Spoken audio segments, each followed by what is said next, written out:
After years of gaslighting, cheating, and humiliation, I finally hit back and took everything she ever loved from her. She hit me, scratched me, called me pathetic in front of friends, cheated on me for years, and then played the victim every time anyone asked, so I ruined her life. That's the shortest version. The long version? Sit down. This is messy and I'm not proud, but I'm not sorry either. Okay. I'm 30. Married to Melissa for 6 years. For most of that time, I pretended everything was fine, because who admits their spouse is the monster? Who admits they get pinched, slapped, scratched, and publicly humiliated by the person they vowed to love? Not me. Not at first. How it started, Melissa was pushy and confident. Cute at first. She knew what she wanted, which I thought was sexy. She could be blunt and bossy, little things I chalked up to personality. I loved her. I married her. I figured love would soften the edges. Then, it wasn't little anymore. The abuse, yes, physical and verbal, real examples, so you know I'm not dramatizing. At a friend's barbecue, she loudly mocked me for not being able to grill and shoved me aside in front of everyone. People laughed. I laughed because what else do you do? I felt small for weeks. Once she pinned me against the kitchen wall during a fight, scratched my arm so hard it bled, and then smiled at me like I was the problem. She told our neighbors later it was a clumsy accident, and they believed her. There were nights she'd wake me up at 2 a.m. screaming about nothing. You're pathetic, nobody respects you. Stop embarrassing me. She'd dig her nails into my shoulder while everyone slept in the next room. I would lie there and count ceiling tiles until she fell asleep. When guests came over, she'd play the wounded wife routine, soft voice. Oh, he's so sensitive. Then flash me this look that made everyone else side with her. It was constant. Physical, verbal, emotional. And the gaslighting was the worst. She'd accuse me of being dramatic every time I reacted. She was so good at playing the victim that people who barely knew us took her side without blinking. How I survived it and why I stayed. I learned to shrink. Smile. Calm words. Yes, dear.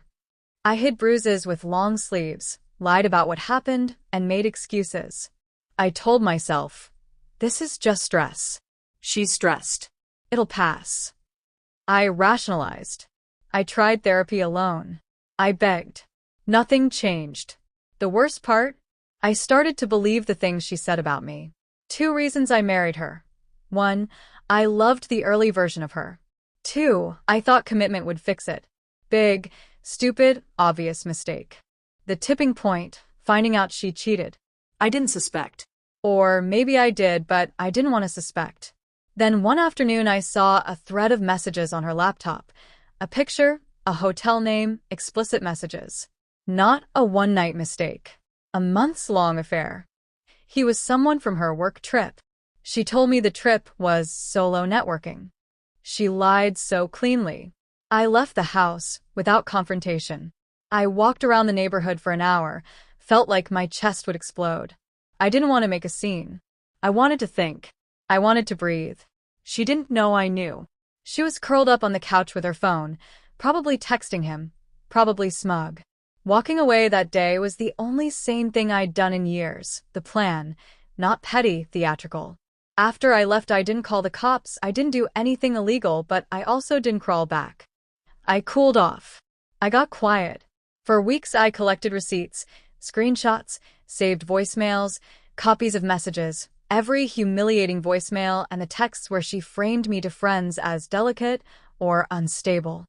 I started writing, not because I wanted to publish, I didn't, but because my brain needed order. I realized revenge could be surgical. Public truth, professional consequences, social exposure. I didn't want to humiliate her with petty pranks. I wanted to remove the safety net she used, the cover story she performed so well. I wanted people to see the truth. So, I made a plan. Small steps. Document. Gather witnesses. Prepare conversations. Assemble receipts. Bigger steps later. Timing. Precision. Not out of spite only, but to make sure she couldn't gaslight her way out of it again. If you're waiting for the "I ruined her life" moment, it's coming. But understand, this wasn't a snap decision. It was months of watching your life be dismantled while you smile through brunches, and then choosing to stop smiling. The moral wrestling. Am I proud?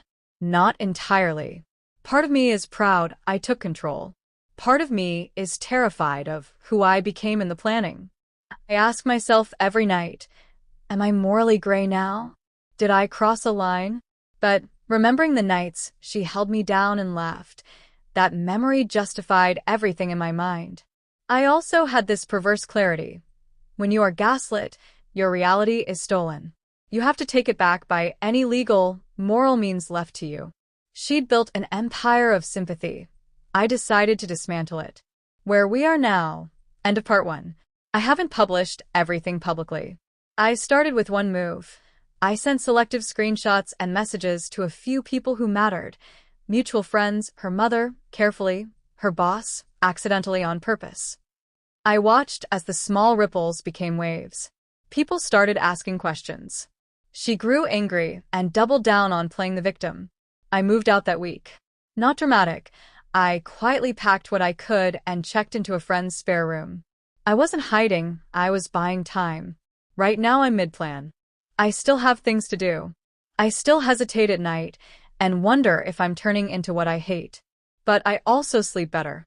Reddit. In part 2, I'll lay out the moves that actually made her world fall apart.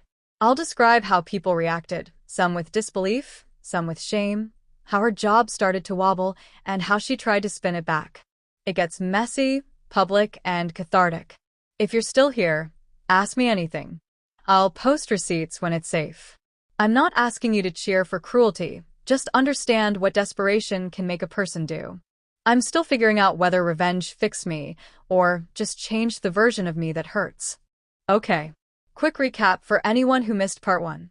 I walked out after discovering months-long cheating, collected everything, and promised myself I'd expose the truth without breaking the law or sinking to a legal revenge. I wanted her lies to fail for once. I wanted the world that let her perform to see the real show. What happened after I left is cinematic. And yes, she lost it. Like full-on unhinged. Let me walk you through the months. Phase 1. The calm before the storm, or so I thought. For the first week after I moved out, she was weirdly calm. I thought maybe she'd been tipped off somehow and was preparing a counter. But no, it was performance mode. She texted mutual friends saying I'd abandoned her. She put on the wounded act to anyone who'd listen. She posted sorrowful, theatrical Instagram stories about being betrayed. People sent her heart emojis. She ate the attention up. I kept my head down. I forwarded a few screenshots to the 1 or 2 friends I trusted, the ones who'd seen her mood swings in private. I started quietly reaching out to her boss, not to smear, just to ask if HR would ever take his eye off this. I didn't want to ruin a job without cause. I wanted the truth to be known if she tried to weaponize her victim role at work. That's when the first sign of real trouble popped. She called my mother, hysterical. Told her I'd left her alone in the house and disappeared. Lies straight up. My mom called me crying. I had to reassure her, send proof I was staying with a friend. Watching her manipulate family was grotesque. I started recording and archiving everything. Phase 2, she escalates. Staging, stalking, and public meltdowns. 2 weeks in, she escalated in a way that made me realize she wasn't just defensive, she was planning a counterattack. She started staging things that would make her look fragile and me look unstable. Examples that still make my skin crawl. Fake injuries. She showed up to brunch with a dramatic bruise from when he pushed me, but the timeline didn't add up. A mutual friend asked a question that tripped her up and she snapped, cried, and the whole table took her side. Staged confrontations. She'd run into me at places she knew I'd be, the supermarket, a coffee shop, and initiate a loud scene where she made me look like the aggressor. She knew how people would react. Man shouts, woman cries, judgment follows. Gaslighting in public. She made comments about my mental state around couples we knew. He's been unstable. I'm so scared for him. Friends started pulling away even though they hadn't seen the whole thing. She even started sending anonymous texts to some of my coworkers hinting I had issues. That part hurt professionally. I had to preempt it with calm, private messages explaining there was a history. But the wildest move? She hired a private investigator, yes, really, to follow me for a week. He called and left a message on my friend's phone. She wanted confirmation I was dating someone new to use as proof I abandoned her. The PI's number linked back to a temporary card she used. It was petty and also terrifying. She was gearing up to gaslight the office, the family, the neighborhood. She wanted a story people would believe. Phase 3. She attacks on social media and loses control. She started a smear campaign online. Careful, edited posts, vague, sorry I deserved better captions, and then the pivot to, I'm the victim posts that got a lot of sympathy. People DM'd her. Her follower count spiked. She played the camera like a pro. But she wasn't careful enough. Remember those screenshots I'd saved? The messages, the hotel names, the evidence of the affair? I began to selectively share them. Not as explosive public posts. This is not about revenge porn or illegal exposure. But to trusted friends, family members, and a few people at her workplace who had authority to act. HR, her direct manager, and the one mutual friend who'd seen the worst. Once a manager sees patterns and corroborated evidence, messages, photos, inconsistencies, HR starts asking questions. And here's where things really turn. HR opened a quiet inquiry. They asked Melissa for an explanation about her behavior. And because she'd been so theatrical online, she had more witnesses to contradict her. The more she tried to pull pity from the public, the more people in the office looked at her like, "Are you okay?" She tried to weaponize HR, too. She sent a tearful email to the CEO about her broken marriage and how she was being harassed by me. But because I had quietly provided HR with messages she had sent and screenshots proving the affair, the company didn't act the way she expected. Professionalism started to chip away at her performance armor. Phase 4. The meltdown. She breaks, publicly and spectacularly. The day everything blew up was on a Tuesday. She'd been pushing the narrative hard for weeks, and I'd been careful and quiet, letting evidence accumulate. Then she tried the nuclear option. She showed up at my friend's small dinner party on purpose and started a scene, crying loudly that I attacked her earlier. People who didn't know the full story were stunned. Some guests wanted to help, others wanted to leave. That was her last calculated public performance. Why? Because I had already sent parts of the archive to 5 people at the party ahead of time. 2 mutual friends who'd seen the private side, one of her colleagues who could confirm her weird work texts, a neighbor who had CCTV of a different incident, and the PI's innocuous timeline. When she launched into the drama, one by one those people quietly produced their screenshots, their notes, their receipts. One guy stood up and said, "Hold on, I have a message she sent me last week where she says she wants him to leave because she's seeing someone else." Another guest produced timestamps from the PI. In front of her audience, the string started to show. She lost it. Real, uncalculated breakdowns, screaming, accusing everyone of betrayal, slapping a glass off the table. The restaurant manager called security. People were filming. She shrieked and stormed out, leaving a trail of spilled red wine and shocked faces. Her meltdown was everywhere by midnight. Clips on Instagram, people texting mutual friends, the neighborhood group chat buzzing. It was messy. It was chaotic. It was her unraveling in real time. Phase 5. The aftermath. Reputation crumbles, job wobbles, friends split. After the restaurant meltdown, the dominoes fell fast. HR, now armed with corroborated evidence and witness statements, launched a formal review. She'd burned bridges she thought were unassailable. Co-workers who once took her side now had receipts saying otherwise. The company placed her on leave pending investigation. Friends, the mutual friend group split.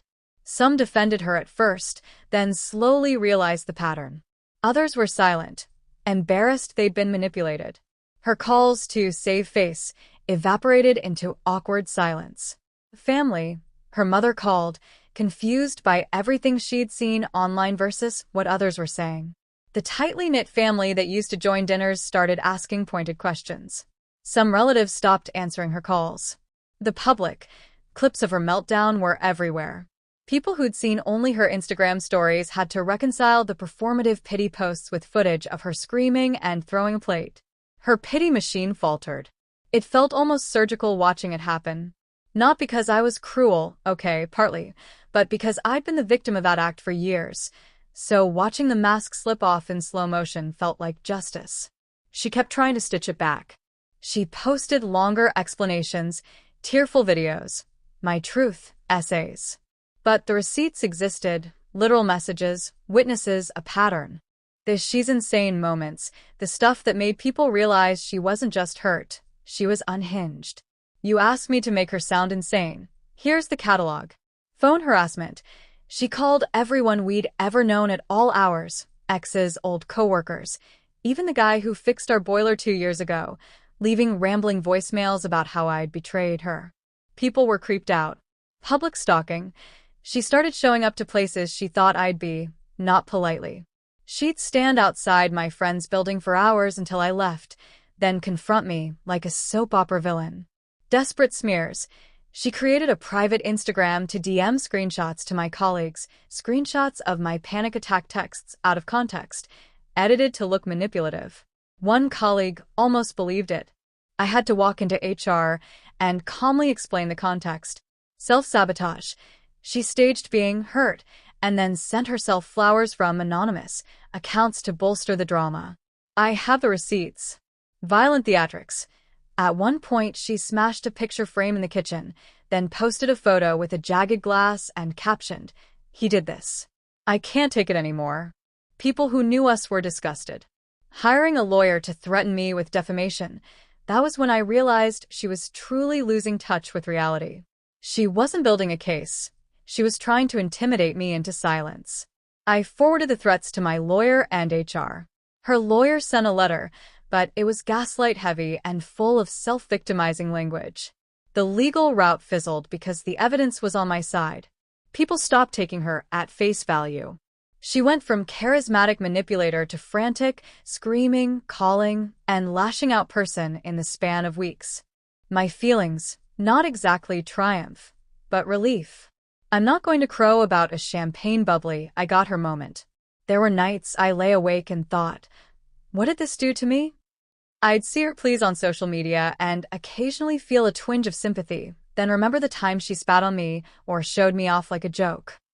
The relief was real. People finally stopped gaslighting me for her. The anger felt legitimate. The quiet nights felt earned. At the same time, watching her unravel was ugly. I felt horrible when she called my mom bawling that I'd abandoned her. I felt conflicted when people said, "You didn't have to ruin her." But here's the truth. She'd been ruining me for years. Where we stand for now. As of last week, yes, this is recent, HR has concluded an inquiry. I wasn't looking to get her fired, but the company placed her on administrative leave and then offered a mediated exit package. She chose to resign rather than face the process. Her professional reputation is damaged. Her friend group is fractured. Her family relations are strained. She moved out of the house a month after the meltdown. Not quietly. She took photos. She posted long-winded my truth videos. She begged people to believe her version. Most people did not. Do I feel like a monster? Sometimes. Do I feel vindicated? Often. Do I sleep better? Absolutely. Final thoughts. Is this revenge or survival? People will call it whatever they want. Some will say I overstepped. Some will call it poetic justice. The reality is messy. She hurt me, I exposed the pattern, and her own lies made her unravel. Her insanity was largely a combo of violent theatrics, public manipulation, and a desperate attempt to keep control, until control slipped away. I'm not celebrating her breakdown, but I am relieved. And yes, I'll admit, there's a part of me that savors the fact she can no longer weaponize pity like she used to. That feels like reclaiming myself. If you want receipts or the chronology of the exact messages I sent and to whom, careful with libel territory. I'll summarize but not post private content. Ask. Part 3 will be about the fallout.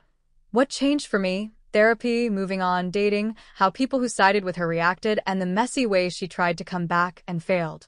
Ask me anything. The calm before the final storm. After her meltdown at the dinner party, part 2, things got eerily quiet. She resigned from her job, went off social media for a bit, and basically ghosted. A couple mutual friends told me she was finally reflecting. I didn't buy it. Melissa never reflected, she plotted. And I was right. 2 weeks later, I got the first sign she wasn't done, an anonymous email, spoiler, not so anonymous, sent to my boss, claiming I was abusive and a danger to women. It had screenshots of old texts stripped of context, and a rant about how HR should intervene before he hurts someone at work. Luckily, my boss called me in, showed me the email, and said, "I don't believe this, but clean up whatever mess you're dealing with." That was her last chess move. Her last meltdown. She showed up at my apartment. Uninvited. Middle of the night. Banging on the door so loud the neighbor's dog started barking. I cracked the door open because, honestly, I was half expecting cops. Instead, it was Melissa, mascara streaked, hair tangled, clutching a half-empty bottle of wine. She pushed past me into the living room, slurring, screaming, demanding to explain. She went on a tirade. Claimed she cheated because I made her feel invisible. Claimed I was stealing her life by making her look crazy. Said she'd rather die than be humiliated like this. Then, and this is the part that still gives me chills, she started clawing at her own arm, screaming that she'd tell everyone I did it. I had to physically back away and put my hands in the air, so she couldn't even try to say I touched her. My neighbor heard the chaos and called the cops. When the police arrived, she tried to flip it on me, crying, saying I attacked her. But here's the kicker. The neighbor across the hall had been filming the entire thing through the peephole. They showed the officers the video right there. Melissa screaming, breaking a picture frame, scratching herself, and me standing a good 3 feet away. The cops turned to her and said, "Ma'am, you need to leave." The fallout, aka reputation ashes. After that night, Melissa's last threads of credibility snapped. Words spread fast.